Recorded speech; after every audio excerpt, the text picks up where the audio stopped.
और हम तो बड़े बेआबरू होकर तेरे कूचे से निकले भारतीय जनता पार्टी से, मेरी तो कोई गलती थी नहीं। मुझे पार्टी से क्यों निकाला गया आज तक समझ में नहीं आया। निकाल दिया तो निकाल दिया, अच्छा है, good returns of bad rubbish. तो ये नरेंद्र मोदी किसके टीम के थे?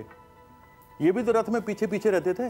तो जब आपको बर्खास्त किया गया आपने बात नहीं की अमित शाह से, राजनाथ सिंह से, मोदी जी से? कोशिश नहीं की आपने कि बात करें कि भाई क्या बात है? क्यों बात करूं? तो अडवाणी जी ने ऑफर दिया था कि आओ दिल्ली से लड़ जाओ। हाँ, इनके पास उस समय लोग नहीं थे। एक बार इस बार लड़ेंगे? बिल्कुल लड़ेंगे, दरभंगा से ही लड़ेंगे। दरभंगा से ही लड़ेंगे। आपकी उम्र कितनी हो गई कीर्ति जी? एग्जैक्ट मेरी 36 साल है, not the other way around. 63। Shut up. Party office में बाहर चौकीदार बना दीजिए, लेकिन कुछ काम दीजिए, मैं खाली नहीं बैठना चाहता हूँ। बहुत प्रयास किया, नहीं बात हो पाई। आदरणीय सोनिया जी से ही मिला। पर अटल जी अडवाणी जी से तो काफी अच्छे रिश्ते थे आपके कीर्ति जी। मेरे पिताजी के ही रिश्ते थे, मेरे क्या बता रहे हैं आप? अरे आपके भी बहुत बढ़िया रिश्ते थे। आप मतलब अब खुद को एक टीएमसी का नेता महसूस करने लगे अंदर से? देखिए, मेरे को 2 साल ही हुए जैसे। नहीं, मेरा दीदी से बड़ा पुराना परिचय है, जब मैं राजनीति में नहीं था तब से। जैसा मैं तब मिलता था उनको और जैसा आज मिलता हूं उनको, उनमें वही है, वही प्यार है, वही मतलब प्यार से डांट देना है, तुम खाता नहीं है, तुम बहुत कमजोर लग रहा है, ठीक नहीं है, ऐसे नहीं करो। सबसे छोटे दिल वाला नेता कौन है अभी? और बीजेपी का बेस्ट प्राइम मिनिस्टर किसे मानते हैं? अटल जी। अटल। बीजेपी का सबसे अच्छा अध्यक्ष अब तक? राजनाथ जी। कांग्रेस के अध्यक्षों में अगर चुनना होता? सोनिया जी एनी डे। इंडिया का बेस्ट कप्तान अब तक कौन रहा है? प्रधानमंत्री मोदी को 10 में से पीएम के तौर पर कितने नंबर देंगे आप? राहुल गांधी को एक नेता के तौर पर 10 में से कितने नंबर देंगे आप? अच्छा, इज गुड 6 to 7। लेकिन लोगों को वहां बनाकर पप्पू पप्पू बोल दिया। पप्पू इतने खराब तो नहीं होते, मेरा घर का भी नाम पप्पू है। ममता बनर्जी को सीएम के तौर पर 10 में से कितने? 10 में से 10 दूंगा। 10 में से 10? बिल्कुल। वाजपेयी जी को पीएम के तौर पर कितने नंबर? बिल्कुल 10 में से 10। 10 में से 10? बिल्कुल। सोनिया गांधी? बहुत अच्छी। अमित शाह? No comment. जेपी नड्डा? शिवराज सिंह चौहान? मामा जी। Lalu Yadav? Great man. Great man. Rohit Sharma? Grand opening batsman. और कैप्टन के तौर? Good captain. Good captain. Kapil Dev? मेरा दोस्त, मेरा साथी, मेरा भाई and champion of champions. Arvind Kejriwal? Good friend. Good friend. Cricket का जो आपका करियर रहा उसमें सबसे यादगार लम्हा आपका कौन सा है? वो कपिल देव जब कप उठा रहा है 1983 का, और हम सब लाइन में खड़े हुए हैं, और अभी भी शरीर में सिरन दौड़ रही है, देखो बाल खड़े हो रहे हैं। 40 साल पूरे हो गए जब हमारा कप्तान कपिल देव विश्व कप उठा रहा है। वो श्रीकांत जो क्वीन को ऐसे आंख मारता है, वो उनके सामने नहीं हुआ था। इसकी बड़ी मजेदार कहानी है, बताता हूं। ये इंदिरा गांधी जी के सामने हुआ था। कपिल के बैग में एक छोटा सा शैंपेन का बॉटल था। तो मैं उसको बोलूं, कपिल यार क्या इसको लेके फिरता है, छोड़ दे यार, हम लोग लगाते हैं इसको बढ़िया सा। जब 2 चढ़ गई तो उसके बाद हमने कहा अब तो जाने दो यार, किसको देना नहीं देना देखा जाएगा। रात भर तक हमारी, आज तक नहीं पता ना वो बिल किसने दिया? आज तक नहीं मालूम। नमस्कार, आप देख रहे हैं न्यूज़ 24। मैं हूं मानक गुप्ता। आज चाय वाला इंटरव्यू कीर्ति आजाद का, जिनका इंट्रोडक्शन मुझे खुद समझ नहीं आता कैसे दूं। 1983 में भारत को वर्ल्ड कप जिताने वाले ऑलराउंडर के तौर पर दूं, टीएमसी के नेता, तेज तरार प्रवक्ता के तौर पर दूं, 3 बार के सांसद के तौर पर दूं, पूर्व बीजेपी कांग्रेस नेता के तौर पर दूं, या फिर दरभंगा के बादशाह के तौर पर दूं। स्वागत है आपका कीर्ति आजाद चाय वाला इंटरव्यू में। थैंक यू मानक। आप चाय नहीं पीते, इसीलिए आज हमने कॉफी मंगाई है। चलेगा आपके लिए। त्रियों पर जो ये ईडी के, सीबीआई के रेड और केसेस, और कई जगह तो कैश वैश भी मिला, लगता है आपको कि दीदी की छवि को या आपकी पार्टी की छवि को उससे नुकसान होगा? नुकसान तो नहीं होने वाला। मेरा एक ये कहना, आप टीएमसी की आपने बात की, मैं कहता हूं कि आप हर एक राजनीतिक पार्टी को उठा लीजिए। ऐसी कोई राजनीतिक पार्टी बची है, खास करके टीएमसी के सबसे ज्यादा है, ऐसी कोई राजनीतिक पार्टी बची है जिसके ऊपर ईडी का छापा ना पड़ा हो? अभी तो अशोक गहलोत जी के बेटे के ऊपर हो गया, हुआ कि नहीं हुआ? तो मैं ये जानना चाहता हूं कौन बचा हुआ है। अब तो ये स्पष्ट है कि बीजेपी के राज्यों में ईडी नहीं है। और जो मोदी वॉशिंग पाउडर से भाजपा वॉशिंग मशीन से होता हुआ निकल जाएगा, उसके ज्यादा सफेद कमीज किसी के नहीं है। लेटेस्ट आपके कौन है? पवार साहब, अजीत पवार साहब। और क्या मिला है? मंत्री खजाना, फाइनेंस मिनिस्टर है, जिनके ऊपर 70,000 करोड़ का अपने मोदी जी ने लगाया था। अब मैं क्या करूं, चाय पीऊं या कॉफी है? मुझे आप बताइए, उनके ऊपर लगाया था। वो हेमंत बिस्वा शर्मा थे, मुझे याद है अमित शाह वहां गए थे, उन्होंने कहा कि हमारी सरकार आएगी तो हम इनको जेल में डालेंगे, और जेल में ऐसा डाला कि आज मुख्यमंत्री बने पड़े हैं, नारायण राणे हैं, मैं समझ गया, मतलब भुजबल है। हाँ। अच्छा, कोई व्यक्ति है बचा हुआ? हाँ, मैं समझ गया, मतलब आप ये कह रहे हैं कि ईडी और केंद्र सरकार इस मामले में अपनी विश्वसनीयता खो चुके हैं। टीएमसी आपने क्यों ज्वाइन की? दीदी के साथ निजी संबंध आपके रहे हैं, पर उनके साथ राजनीति में उतरने का फैसला आपने क्यों और कैसे किया? कैसे हुआ ये? ऐसा हुआ कि मैं कांग्रेस में था, मुझे कहा गया कि आपको दरभंगा देंगे सीट। मैं दरभंगा से लड़ना चाहता था, उन्होंने कहा दरभंगा आप चाहते हैं? मैंने कहा जी मुझे मिले तो बड़ी अच्छी है। मुझसे कहा गया, मुझे दरभंगा नहीं मिला। ये 19 की बात है ना? जी। उसके बाद मुझे धनबाद भेज दिया गया, जो मैंने मना किया कि मुझे नहीं जाना है, लेकिन फिर भी मैं गया। लोगों ने वहाँ पर जितने थे उनका बड़ा समर्थन मिला, 70,000 वोट ज़्यादा मिले जो पिछली बार कांग्रेस को मिले थे उससे। हार के वापस आए तो बैठे रहे। मैं एल्कोहलिक नहीं हूँ लेकिन वर्कोहलिक ज़रूर हूँ, काम करने का शौक है ऑर्गेनाइजेशन में। तो मैं बैठा रहा, मैं कहा कि मुझे कोई काम दीजिए, मैं काम करना चाहता हूँ, संगठन में दीजिए, कहीं भी दीजिए, कुछ दीजिए, पार्टी ऑफिस में बाहर चौकीदार बना दीजिए, लेकिन कुछ काम दीजिए, मैं खाली नहीं बैठना चाहता हूँ। बहुत प्रयास किया, नहीं बात हो पाई। आदरणीय सोनिया जी से ही मिला, उन्होंने भी कहा हाँ ज़रूर कुछ करते हैं। तब तक राहुल जी यहाँ अध्यक्ष थे, फिर उन्होंने छोड़ दिया था, फिर सोनिया जी वापस आई, लेकिन बेकार बैठा रहा, समझ में नहीं आया क्या है क्या नहीं होगा। तब तक मेरी मुलाकात टीएमसी कुछ लोगों से हुई। वहाँ पर ये हुआ कि आप आइए, आपका सम्मान होगा, आपको पूरी तरीके से जो आपकी इज्जत के साथ होना चाहिए वो करेंगे। ये नहीं कि उन्होंने सम्मान नहीं किया, ये मैं नहीं कह रहा हूँ कि उन्होंने सम्मान नहीं किया। तो मैं यहाँ पर आया, आते ही मुझे गोवा का प्रभारी बना दिया गया और फ्री हैंड दे दिया गया।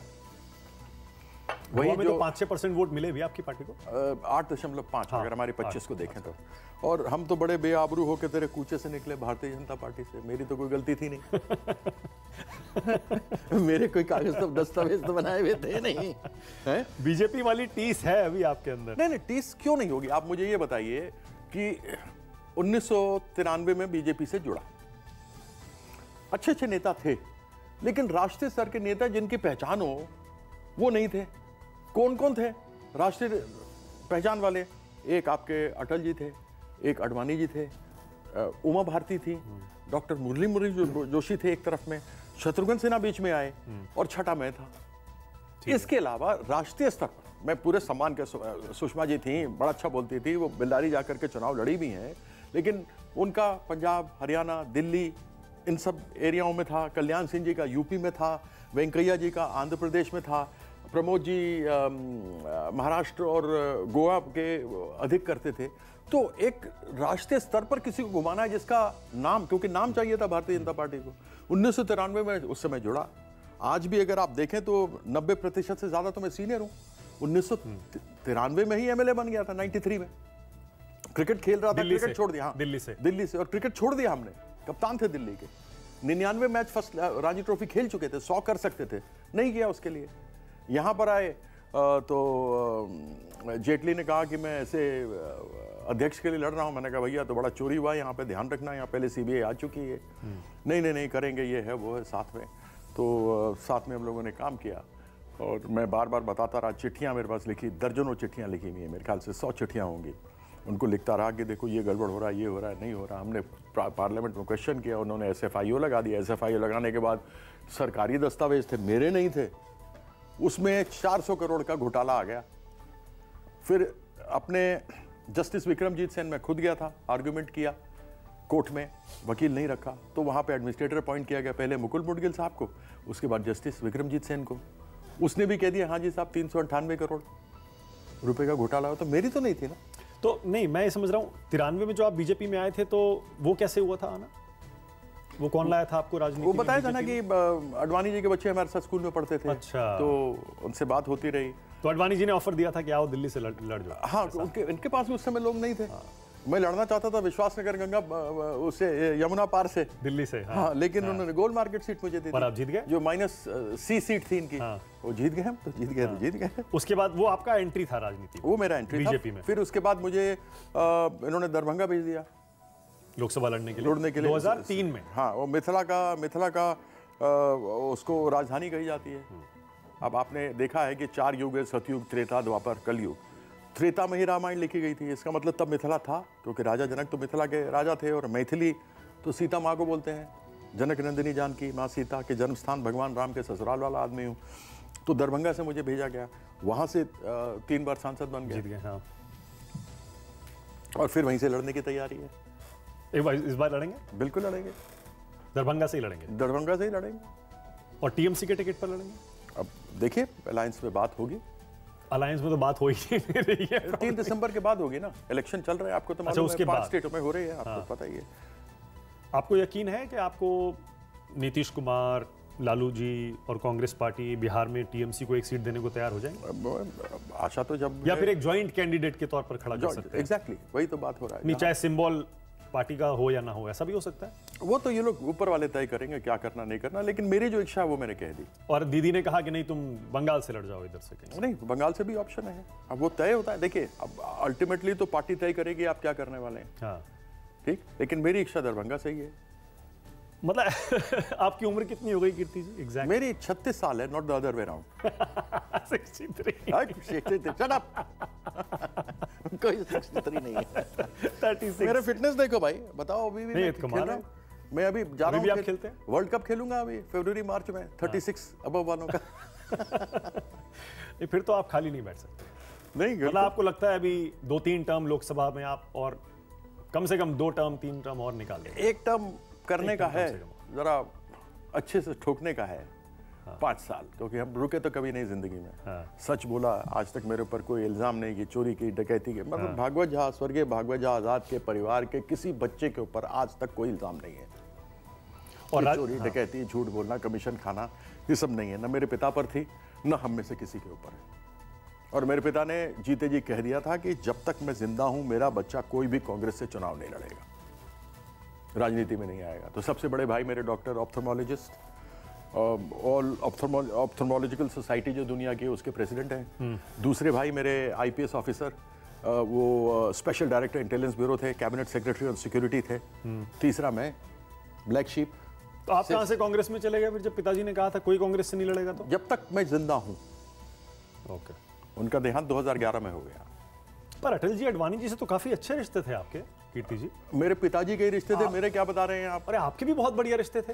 अटल जी आए थे 57 में पार्लियामेंट में, मेरे पिताजी 51 से थे। तो उनके बड़े अच्छे थे। बाकी हाँ, मेरे भी संबंध थे। जब भी कभी मैं अटल जी से मिलता था तो बोलते थे भागवत बाबू कैसे हैं। अच्छा। हाँ, जब मैं संसद में बोलता था तो उधर से इंदिरा जी बोलती थी भागवत जी आप जवाब दीजिए। जब भागवत जी इधर से बोलते थे तो मुझसे कहा जाता था अटल जी आप इधर से जवाब दीजिए। तो ऐसी उन्होंने बातें की बड़ी बढ़िया। अडवाणी जी बहुत ही अच्छे, मतलब उनसे आप व्यक्तिगत रूप से मिलिए, बहुत ही अच्छे इंसान है। अटल जी हैं, इन सबों से मैं मिला हूं व्यक्तिगत रूप से, बहुत अच्छे लोग। नहीं, आपका समय अच्छा बीता ना बीजेपी में जितना बीता। मैं तो आपसे ये जानना मेरा जहां भी समय बीता अच्छा बीता, अपने मन से बीता, जैसा चाहा वैसा बिताया। मुझे क्यों किसी का कोई वो रखना इस उम्र में आकर, 36 साल की उम्र में आकर के मुझे किसी से मुझे क्या कोई नहीं। तो मोह भंग कैसे हो गया बीजेपी से अचानक? मैं ये समझना चाह रहा हूं। क्या आपको लगता है कि अटल अडवाणी की बीजेपी में आपकी बढ़िया बीती, लेकिन जब से बीजेपी 2 आई है मोदी शाह वाली, आपकी उनसे ठीक ट्यूनिंग बैठ नहीं पाई? उनसे ट्यूनिंग की बात ही नहीं है। प्रश्न ये है कि एक निजी संस्था है जिसको दिल्ली जिला क्रिकेट संघ बोलते हैं, डीडीसी बोलते हैं, वहां पर मैं शुरू से खेला। यह बात मैं पहले बता दूं कि मैं हृदय से खिलाड़ी हूं, स्वेच्छा से राजनीति में आया हूं। मैं देश की आन बान शान मान मर्यादा के लिए खेला। अब वहां पर हेरा फेरी चल रही थी जेटली के समय में, दोनों बीजेपी पार्टी से थे। उसको बार बार बोलता रहा, माना नहीं। मैंने प्रश्न उठा दिया, प्रश्न उठाने के बाद वो सारी चीजें सामने आई, प्रेस कॉन्फ्रेंस कर दिया, तो उसको लेकर के हड़कंप हो गया। तो यानी वो सिर्फ एक मसला था जिसकी जब तक राजनाथ सिंह जी थे तब तक उन्होंने कहा कि यह निजी मामला है। अरुण जेटली कई बार गया, उन्होंने कहा कि निजी मामला है, इसका पार्टी से कोई लेना देना नहीं। लेकिन अमित शाह जी अध्यक्ष थे, उन्होंने न जाने क्यों पार्टी से इसको मामला ले लिया और मुझे पार्टी से बर्खास्त कर दिया। भाई कागज मेरे नहीं है, कागज तो सरकारी हैं, जिसके ऊपर 398 करोड़ का घोटाला है।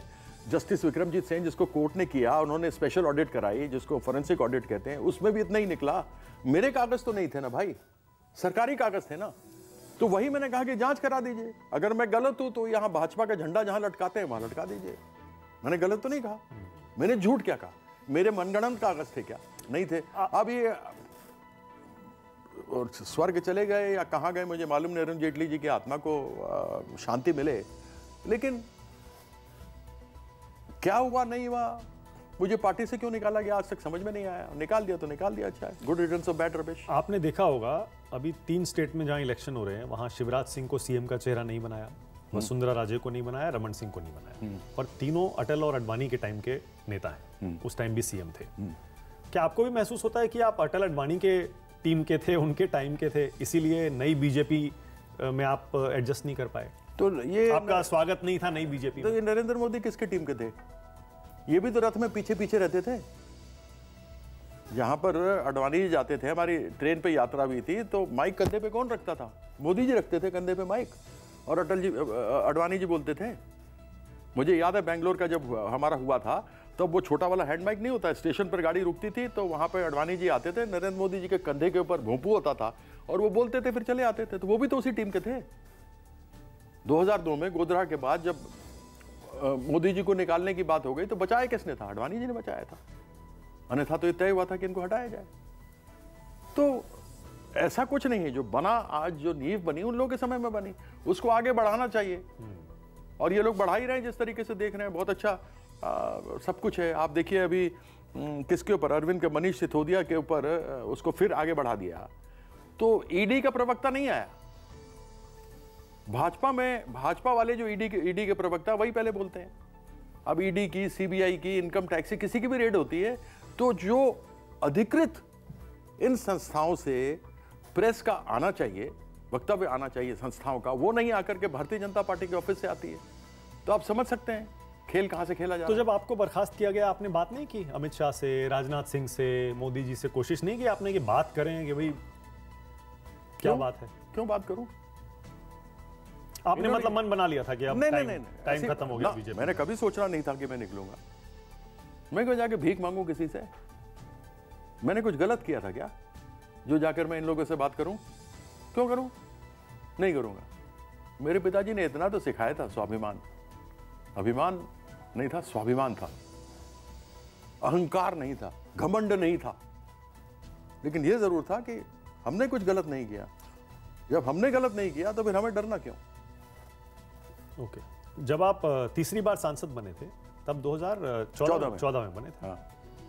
क्या 2019 में आपको कोई संकेत दिया गया था कि आपको दोबारा चुनाव नहीं लड़वाया जाएगा? 2015 में इन्होंने निकाल दिया, दोबारा चुनाव नहीं लड़ाने वाली बात ही कहां है। 2015, 22 जो हमारे देख रहे हैं, 22 दिसंबर 2015 को आप प्रेस कॉन्फ्रेंस कीर्ति आजाद का जाकर देखिए, आप जितने भी दर्शक हैं उनसे, और आप देखिए उसमें मैंने क्या बातें कही है। जो बातें सरकारी दस्तावेजों में आई थी वही बातें मैंने रखी थी। उसके बाद मुझे 2 दिन के बाद 23 को संसद खत्म हुई है, नहीं 23 को मुझे निकाला गया, जो रविवार था। उस दिन मुझे निकाला गया, मैंने 22 को किया है और 23 को मुझे निकाल दिया गया। उस दिन शाम को मैं अहमदाबाद में था। बड़ा मजा आ रहा है मुझे तो। अब मैं रैपिड फायर राउंड पे आ रहा हूँ। इस इंटरव्यू का बहुत सबसे इंटरेस्टिंग और सबसे मुश्किल राउंड होता है ये। अच्छा जी। मैं छोटे छोटे सवाल पूछूंगा। मुश्किल? अब देखते हैं आप कैसी बैटिंग करते हैं। चलो जरा। छोटे छोटे सवाल पूछूंगा और छोटे छोटे जवाब चाहूंगा। ओके, स्टार्ट करते हैं। पहला सवाल है, इस देश में सबसे बड़े दिल वाला नेता आपके हिसाब से कौन है? सबसे दिलदार नेता अभी के समय में? आप पुराने भी चुन सकते हैं। सबसे दिलदार नेता पुराने जमाने से लेके अब तक में, आई थिंक सबसे दिलदार अगर कोई हुए तो नेहरू जी हुए। नेहरू जी, क्योंकि उन्होंने जिस समय लिया था देश के पास कुछ नहीं था, 4 हवाई जहाज से लड़ने वाले, बुरा हाल था, जीडीपी खत्म थी, ना आईआईटी थे, ना आईआईएम थे, ना एम्स थी, ना भाखड़ा नांगल था, कुछ नहीं था, बिजलियाँ नहीं थी, कुछ नहीं थी। जो भारत उनको मिला था उसको देखते हुए काफ़ी उनके पास कठिनाई थी, फिर भी बड़े दिल के साथ उन्होंने काम किया। और शुरू में जितने भी दिए, अभी तो मैं अमित शाह जी को सुन रहा था कि पहले आईआईएम, आईआईटी, एम्स, सब कुछ हमने दिया है। तो उन्होंने जो कुछ खड़ा किया, इसरो जो खड़ा किया, ये सारी चीज़ किया, तो वो देखा जाए जो देश के लिए जिन्होंने दिल भरकर बड़े दिल से काम किया, वो नेहरू जी थे। सबसे छोटे दिल वाला नेता कौन है? अभी देश का बेस्ट सीएम कौन है? मेरे पिताजी रहे थे, उनका बड़ा नाम है आज तक। ओके। आप उनको बेस्ट मुख्यमंत्री मानते हैं? ऑनेस्ट आदमी थे, उन्होंने बिहार के जितने थे ना भ्रष्ट जितने, सबको बंद कर दिया था। उन्होंने कोल माफिया था वहाँ, उसको काट कर दिया था, शिक्षा माफिया कर दिया था, बिस्कोमान माफिया सबका कर दिया था, और उनके ही पार्टी वाले उनसे परेशान होकर उनको निकलवा दिया। अब तक का सर्वश्रेष्ठ प्रधानमंत्री देश का कौन सा रहा है? मैंने बोला आपको नेहरू जी, उसके बाद अगर आप कहेंगे तो इंदिरा जी। और बीजेपी का बेस्ट प्राइम मिनिस्टर किसे मानते हैं? अटल जी। अटल। और गैर बीजेपी हो गया। बीजेपी का सबसे अच्छा अध्यक्ष अब तक? राजनाथ जी। कांग्रेस के अध्यक्षों में अगर चुनना हो तो? सोनिया जी एनी डे। सोनिया। इंडिया का बेस्ट कप्तान अब तक कौन रहा है? कहना मुश्किल, देखिए ऐसा है कि आप इसका एक जवाब नहीं दे सकते, एरा पे डिपेंड करता है। आप 2-3 चुन सकते हैं चुनना हो तो। कपिल देव, ओके, धोनी, ओके, और दोनों ने वर्ल्ड कप जिताया। इन सबसे पहले टाइगर पटौड़ी जिसने देश को एक किया। ओके, बहुत बढ़िया। टीमों को एक किया देश के पूरे, कभी तो बंबई, दिल्ली, मद्रास से नहीं खेलते, इंडिया से खेलते। राइट। बेस्ट बैट्समैन अभी तक का? I would say Sunil Gavaskar and very close Virat Kohli. Virat Kohli का रिकॉर्ड आप उठा के देख लें तो उसने 48 मेरे ख्याल से 100 बनाए हैं, उसमें से 23 उसने चेज करते हुए करवाए। और आप जितने भी बैट्समैन हैं, विद ड्यू रिस्पेक्ट नाम नहीं लूंगा, इसमें से बहुत लोगों से अपेक्षा थी जिनको बेस्ट ग्रेट कहा जाता है उन्होंने, लेकिन जब भारत को मौका था कि रन बनाना है, उन्होंने रन नहीं बनाया। सेकंड कोहली ने बनाए, उसका एवरेज 90.60 है। बेस्ट गेंदबाज बॉलर? सीमर में कपिल देव, क्योंकि कपिल देव ने भारतीय विकेट जिस समय उन्होंने बॉलिंग शुरू की थी तो 4 स्पिनर्स के लिए बनते थे, turning track, slow track, dead track, और आधे टेस्ट मैचेस आप हिंदुस्तान में खेलते हैं, आधे बाहर खेलते हैं, क्योंकि जिस टीम का आप बाहर खेलने के उसको आप अपने देश में बुलाते हैं। और उसने 435 विकेट लिए। रिचर्ड हैडली, उसके पास न्यूजीलैंड जैसी कंडीशन थी, इयन बोथम के पास इंग्लैंड की कंडीशन थी, माइकल होल्डिंग और रॉबर्ट्स और गार्नर और मार्शल के पास वेस्ट इंडीज जैसी थी। यहाँ पर बॉब विलिस और इयन बोथम गेंद करते थे। पाकिस्तान के अंदर अच्छी हार्ड विकेट्स हुआ करती थी, लेकिन कपिल देव के पास नहीं थी। इसलिए बेस्ट सीमा। एंड स्पिनर में ऑब्वियसली बिशन पाजी के बारे में कहते हैं poetry in motion, so best spinner. Okay, अब पॉलिटिक्स। प्रधानमंत्री मोदी को 10 में से पीएम के तौर पर कितने नंबर देंगे आप? किस चीज के नंबर दूं मैं, मेरे को तो ये समझ में नहीं आता। अपेक्षाएं बहुत थी, सच मानो तो मैंने भी बहुत प्रचार किया था, और उस समय भाजपा में था जब आपका नाम आया था कि संभावित प्रधानमंत्री होंगे 13-14 में। हाँ, 13-14 के अंदर, जिसमें पेट्रोल डीजल की बात हुई थी, महिलाओं को बात हुई थी, काला धन लाने की बात हुई थी, पक्के मकान बनाने की बात हुई थी, रोजगार की बात हुई थी।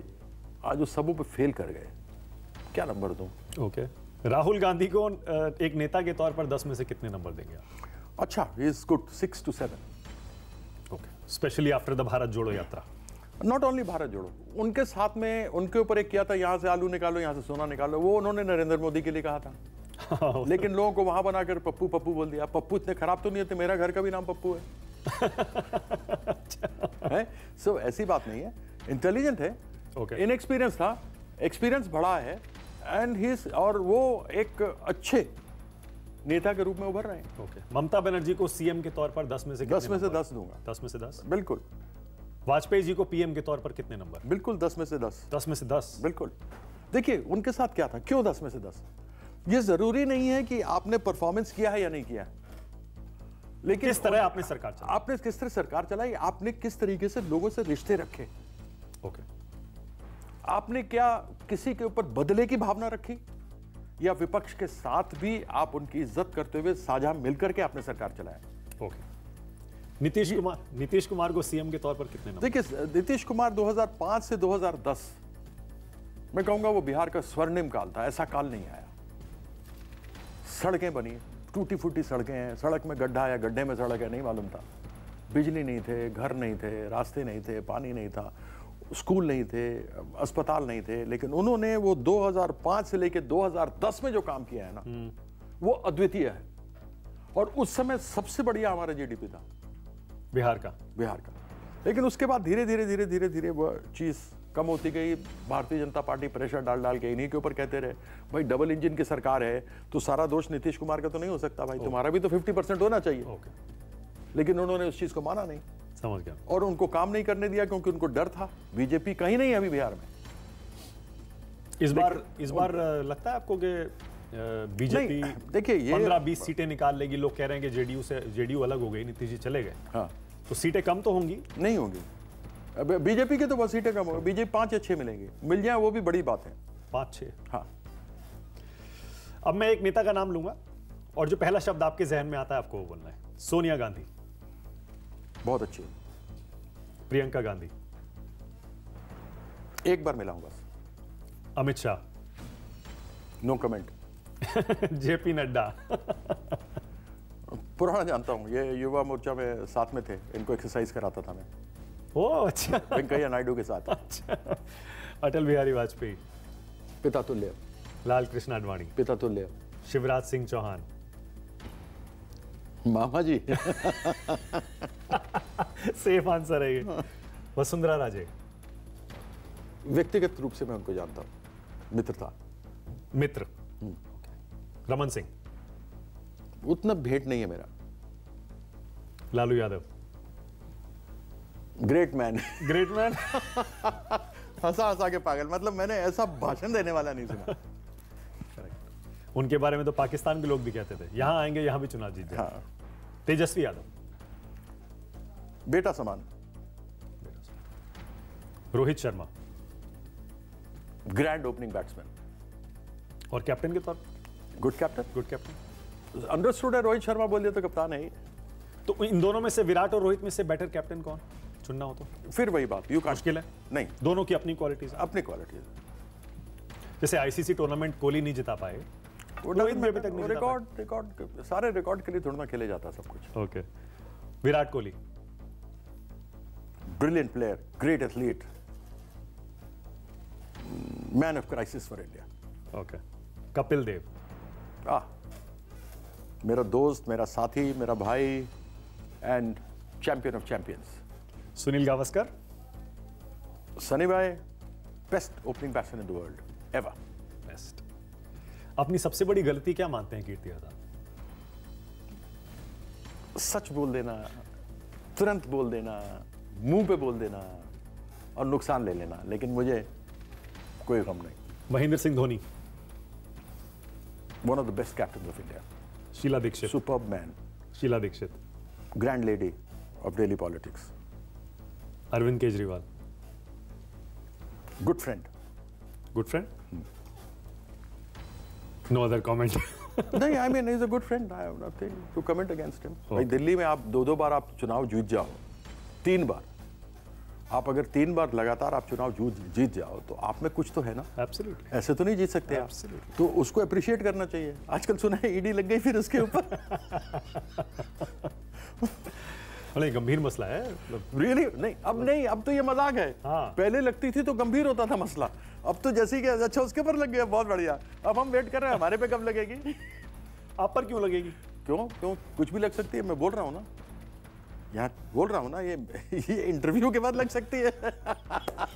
तो क्रिकेट का जो आपका करियर रहा उसमें सबसे यादगार लम्हा आपका कौन सा है? वो कपिल देव जब कप उठा रहा है 1983 का, और हम सब लाइन में खड़े हुए हैं और अभी भी शरीर में सिरन दौड़ रही है, देखो बाल खड़े हो रहे हैं। 40 साल पूरे हो गए 83 के उसको, ठीक 40 साल हो गए। ठीक 40 साल हो गए, और वो उससे बढ़िया लम्हा नहीं हो सकता। आप व्यक्तिगत परफॉर्मेंस कुछ भी कर लें, जैसे मैंने डे नाइट गेम पाकिस्तान के विरुद्ध खेला था, इमीडिएटली तुरंत पहला ही मैच था विश्व कप जीतने के बाद 21 सितंबर 1983 में, और भारत वो मैच हार गई थी, 75 पे 7 हो गए थे और 197 रन की जरूरत थी, और लाइट में जवाहरलाल नेहरू में खेल रहे, उसमें मैंने 71 नॉट आउट बनाए थे, 6-7 छक्के मारे थे, पाकिस्तानियों के छक्के छुड़ा दिए थे। हाँ। तो वो पर्सनल बेस्ट हो सकता है, लेकिन अगर जीवन में आप पूछे कि सबसे सुंदर लम्हा कौन सा था, तो ये सब कुछ नहीं है। वनडे वो जब हमारा कप्तान कपिल देव विश्व कप उठा रहा है, उफ क्या था वो। आज भी वो चेहरे के सामने वो आता है, रोंगटे खड़े हो जाते हैं। बिल्कुल हो जाते हैं।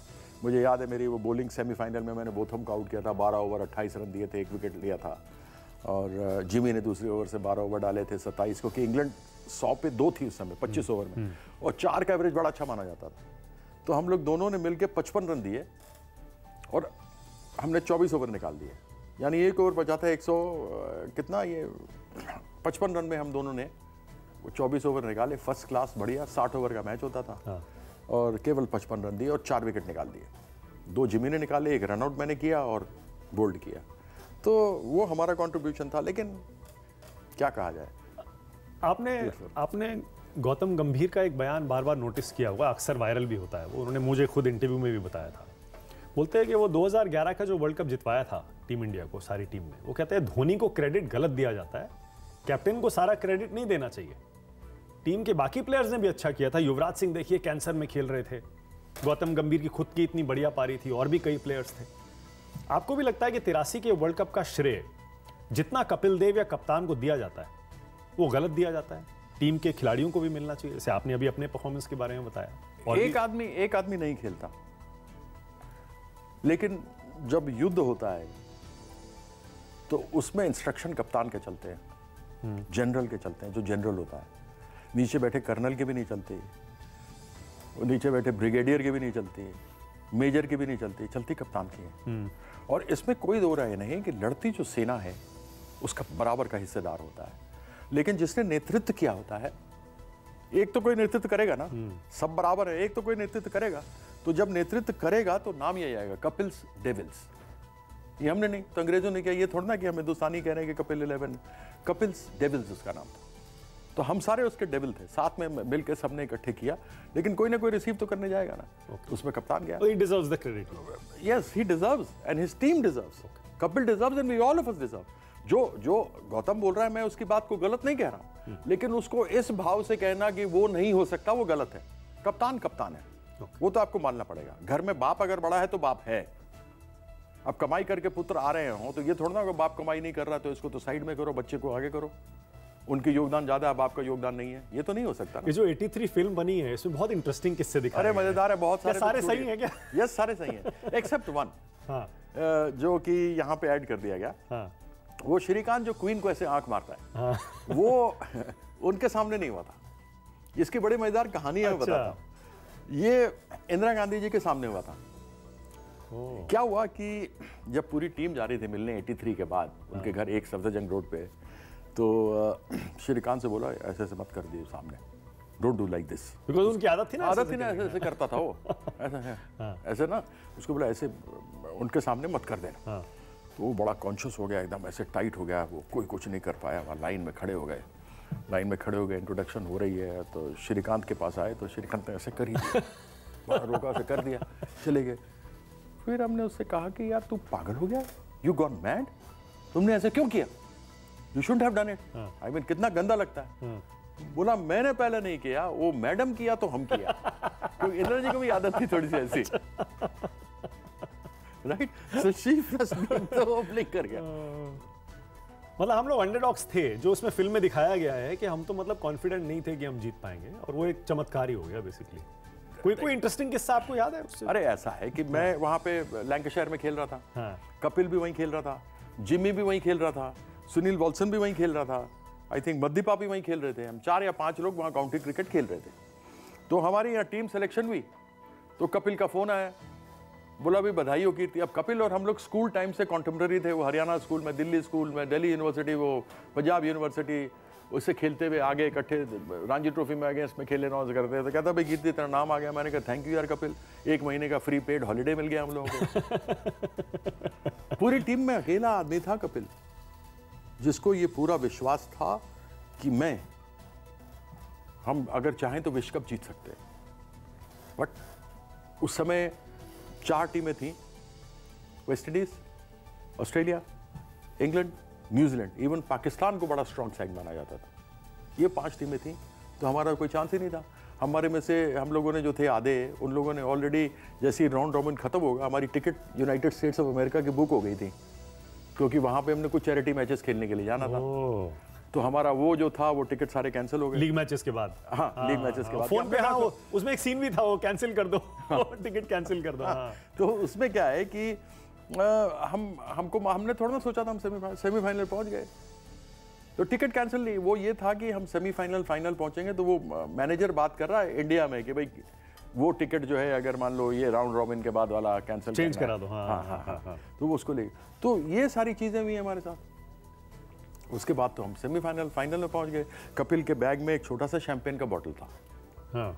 तो मैं उसको बोलूँ कपिल यार क्या इसको लेके फिरता है, छोड़ दे यार, हम लोग लगाते हैं इसको बढ़िया सा चिल्लर में डाल के। नो नो नो, बड़ा पॉजिटिव था उसके बारे में। तो वो जब कभी जाए तो कैप्टन है, लेकिन हमारी वही दोनों की बचपन वाली आदत थी कि वो इकट्ठे खेले हुए थे। वो जा के मैं ऐसे जाऊं तो वो कहे नहीं छूना नहीं। तो अल्टीमेटली जो शैंपेन की बोतल आप देखते हैं वो जो खोल रहे लॉर्ड्स में, हाँ, जो वो कपिल की है। क्योंकि हमने ये डिसाइड किया था हारेंगे जीतेंगे हम सेलिब्रेट करेंगे। क्यों? क्योंकि हमने यहां तक पहुंचने की अपेक्षा नहीं रखी थी।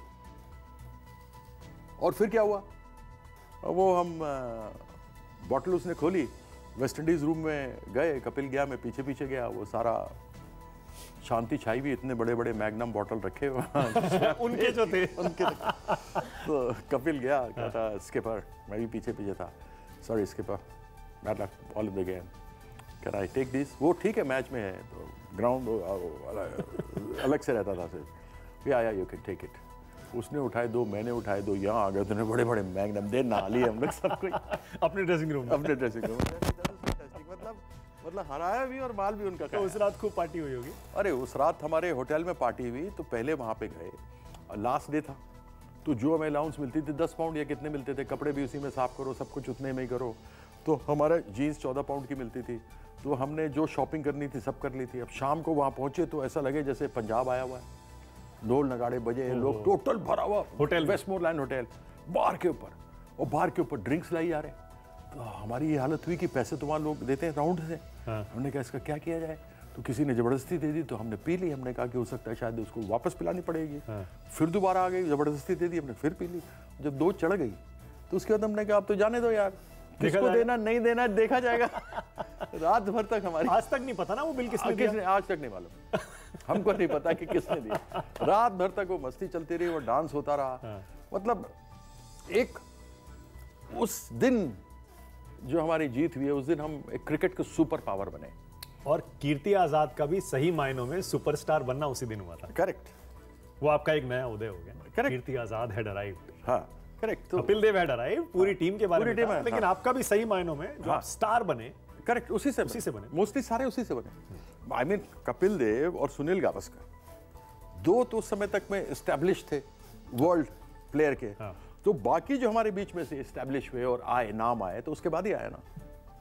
इन दोनों के बारे में कहा जाता है इनकी बनती नहीं थी। आप गलत बात, नहीं, कभी गलत बात।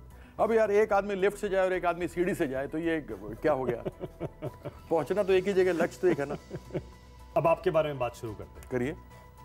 आप टीएमसी में आए और अभी ज्यादा समय नहीं हुआ, अभी पूरी तरह से रम गए हैं, बस गए हैं। 2 साल हो गए हैं मुझे। और आते ही सम्मान दिया उन्होंने। हमारा गोवा में जो चुनाव हुआ उसके बाद में मेरे को प्रभारी बनाया गया वहाँ का, और वहाँ प्रभार देखते हुए हम आगे पार्टी को बढ़ा रहे हैं। और आगे आने वाले समय में जब तक हमारे विधानसभा के चुनाव होंगे तब तक मुझे पूरी आशा है कि हम अच्छी परिस्थिति में होंगे। आप मतलब अब खुद को एक टीएमसी का नेता महसूस करने लगे अंदर से? देखिए मेरे को 2 साल ही हुए जैसे। नहीं, मेरा दीदी से बड़ा पुराना परिचय है, जब मैं राजनीति में नहीं था तब से।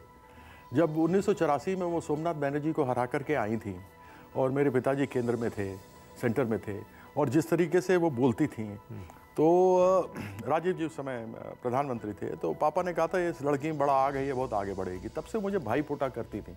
भाई पोटा उसको बोलते हैं जो हमारे यहाँ भाई दूज बोलते हैं। ओके। वो करती थी, तब से था। फिर हम 84 से पहले से? हाँ, 84 के समय से, तब से उनसे जानना मेरा शुरू हुआ। और जब क्रिकेट खेलते थे, राजनीति में नहीं आए थे, उससे पहले? हाँ, उसी समय 84 में जब वो जीत करके आई हैं, तब से। जब वो पिताजी, लोगों को लगता है कि हाल में दोस्ती हुई है दीदी से आपकी? उनसे व्यक्तिगत पॉलिटिक्स वाली ऐसी बात ही नहीं थी। मैं क्रिकेट खेल रहा था 93 तक, तो क्रिकेट खेलता रहा। 93 तक क्रिकेट खेलता रहा, दिल्ली का कप्तान था। फिर पहली बार विधानसभा जीत गया दिल्ली में, गोल मार्केट से भारतीय जनता पार्टी में चला गया। अडवाणी जी के काफ़ी निकट था क्योंकि उनके बच्चे मॉडर्न स्कूल में पढ़ते थे, मैं उनको जानता था। ऐसी बात में बात हुई तो मैं गोल मार्केट से लड़ दिया। फिर मैं शीला जी से हार गया, शीला आंटी से 700 या 800 वोट से, और वो चीफ मिनिस्टर। आप उनको आंटी बोलते थे? हाँ, आंटी, क्योंकि मैंने बचपन से उनको घर पर देखा आते हुए। तो ऐसा तो नहीं था कि कांग्रेस का कोई व्यक्ति जिसको नहीं जानता हूं, बहुत सारे अभी भी हैं जो मेरे पिताजी को अपना गुरु मानते हैं।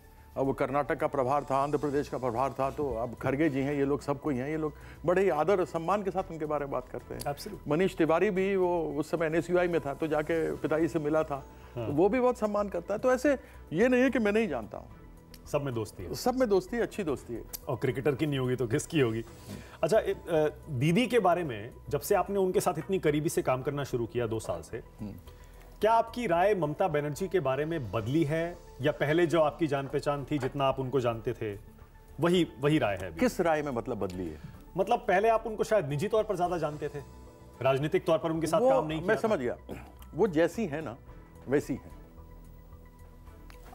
जैसा मैं तब मिलता था उनको, और जैसा आज मिलता हूं उनको, उनमें वही है, वही प्यार है, वही मतलब प्यार से डांट देना है, तुम खाता नहीं है, तुम बहुत कमजोर लग रहा है, ठीक नहीं है, ऐसे नहीं करो, हैं कीर्ति, तुमको इधर वो करना है, इधर जाना है। मतलब आपको वो जो चीज होती है ना, भाई बहनों, ऐसा कुछ नहीं दिखेगा आपको। सिंपल, वेरी नाइस, और एक बहुत ही मिलनसार व्यक्ति। एक जो उनको गुस्से में देखते हैं ना, कभी उनसे पूछते से वही उसी में दिखाते हैं, बट कभी आप उनसे मिल लीजिएगा तो सच में आप मिलेंगे तो आपको आपकी माँ की याद दिला देंगी। वेरी नाइस लेडी, बहुत अच्छी लेडी है। जैसे मैं सोनिया जी से मिला, मतलब मुझे याद है जब विवाह से पहले वो यहाँ आई थी तो हरिवंश राय बच्चन जी के यहाँ रहती थी, और तेजी बुआ थी जिनको मैं बुआ बोलता हूँ। तो पापा मुझे लेके गए थे, पहली बार मैं सोनिया जी को मिला था, 67 की बात है, 13 नंबर वेलिंगटन क्रेसेंट रोड में रहते थे वो लोग, और मैं छोटा सा था, 67 में कितना रहूँगा, 66-67 की बात है ना, अबाउट 59 का मेरा जन्म है, 7-8 साल का रहा हूँ। मैं जाके तब उनसे मिला था, उनको याद दिलाया, और वो इतनी अच्छी है स्वभाव की कि आपको मतलब ऐसा लगेगा नहीं, छोड़िए पॉलिटिक्स को छोड़ दीजिए, आप ऐसे स्वभाव की हैं कि आप मतलब आपका मन गदगद हो जाएगा। पर नेता के तौर पर आपकी छवि बदली है क्या आपके मन में उनकी? किनकी? ममता बनर्जी की छवि? नहीं, क्यों? नेता के तौर पर देखिए, नेता स्ट्रीट फाइटर हमेशा से रही है, सब वैसे ही जानते हैं। वो हैं भी वही स्ट्रीट फाइटर। कोई ऐसी बात जो आपको उनके साथ करीबी से काम करने के बाद इंप्रेस कर गई हो, यार क्या बात है, पहले तो हमने कभी नोटिस नहीं किया? स्पष्ट सीधा, लाओ लपेट नहीं, एकदम कुछ नहीं, सीधा स्पष्ट सीधा, ये ऐसे करना, ये ऐसे होना चाहिए, गलत है तो उसके ऊपर कार्रवाई होना चाहिए। मेरा आदमी क्यों नहीं हो उससे फर्क नहीं पड़ता, कार्रवाई इसके ऊपर हो जाए, कार्रवाई होकर खत्म हो जाए, उसके बाद अगर सही है तो ठीक वापस आ जाए, नहीं है तो चला जाए। फिर आपने कांग्रेस कितने टाइम बाद ज्वाइन की थी? वो तो अरसा लगा मुझे। तो उस टाइम क्या करते रहे? सिर्फ क्रिकेट पर कॉन्सेंट्रेट किया? नहीं, आराम से पार्लियामेंट जाता था, प्रश्न डालता था, 0 ओवर में अपने करता था। वो तो संसद का कार्यकाल तो ठीक है। उसमें सर संसद के अंदर जो सबसे महत्वपूर्ण चीज थी वो मैंने की कि मिथिला राज्य बने, उसके लिए प्राइवेट मेंबर्स बिल डाला। मिथिला राज्य होना चाहिए, उसको लेकर के मैंने अनेकों बार प्रश्न किए और वहां पर 193 में डाला, और मिथिला राज्य होना चाहिए। अगर देखा जाए, आप त्रेता काल में चले, थोड़ा सा मुझे समय दें, आप त्रेता में चले जाएं तो आपको बंगाल, बिहार, यूपी, उत्तर प्रदेश, पंजाब, हरियाणा, गुजरात, महाराष्ट्र कुछ नहीं मिलेगा। अयोध्या मिलेगा, मिथिला मिलेगी, दंडकारण्य के जंगल मिलेंगे, किष्किंधा मिलेगा, रामेश्वरम मिलेगा, कौशल्यापुरम मिलेगा, उसके अलावा कोई राज्य नहीं मिलेंगे। मतलब उस समय से एक देश था मिथिला। तो मैं उस मिथिला राज्य की अपने मातृभाषा की मैथिली को, मैथिली सब मतलब मिथिला थी तो उस समय मैथिली भाषा थी, सबसे पुरानी भाषा है, और उत्तर पूर्व की और पूर्व के जितने राज्य हैं उनकी मां मैथिली है। ये जो मछली बात हम लोग खाते हैं ना, ये यहीं की परंपरा है। मुड़ु घंटो जो बोलते हैं बंगाल में, वो भी यहीं की परंपरा है। यहीं पर शक्ति की पूजा होती है। दशम महाविद्या, श्यामा, तारणी, शोक्षी, भुवनेश्वरी, भैरवी, छिन्नमस्तिका, धूमावती, बगला, मातंगी, त्रिपुरा सुंदरी, ये दशम महाविद्या है, जो 10 अलग अलग दिशाएं हैं जिसकी मैं पूजा करता हूं। तो यह आप कभी भी देखेंगे तो वह मिथिला राज्य के लिए मैं पार्लियामेंट में लड़ाई लड़ता रहा, और आज भी लड़ता रहूंगा, और आज भी अपने दर्शकों को बता रहा हूं कि वो जो जगह है असली आर्यभट्ट वही है। राजनीति तो आपके परिवार में, आपके खून में रही, तो फिर क्रिकेट में कैसे चले गए? या बचपन से क्रिकेट ही क्रिकेट था बस? नहीं, देखिए मैंने क्रिकेट तो पूरा खेला, लेकिन मैंने अपने पिताजी को देखा काम करते हुए।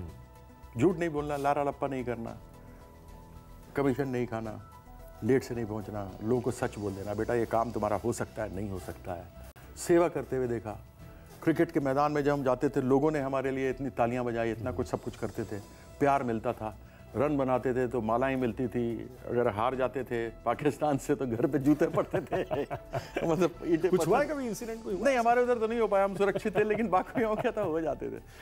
तो वही चीज़ हमने कहा कि मैंने पिता को काम करते देखा तो रुचि थी। तो बचपन से क्रिकेट शुरू कर दिया था आपने? हाँ, 9 साल का था मैं जाता था नेशनल स्टेडियम, जो मेजर ध्यानचंद स्टेडियम है, उस समय नेशनल स्टेडियम था। वहाँ पे हमारे सरदार गुरचरण सिंह कोच थे, जिनको पद्मश्री अभी मिली है, पहले द्रोणाचार्य मिला था।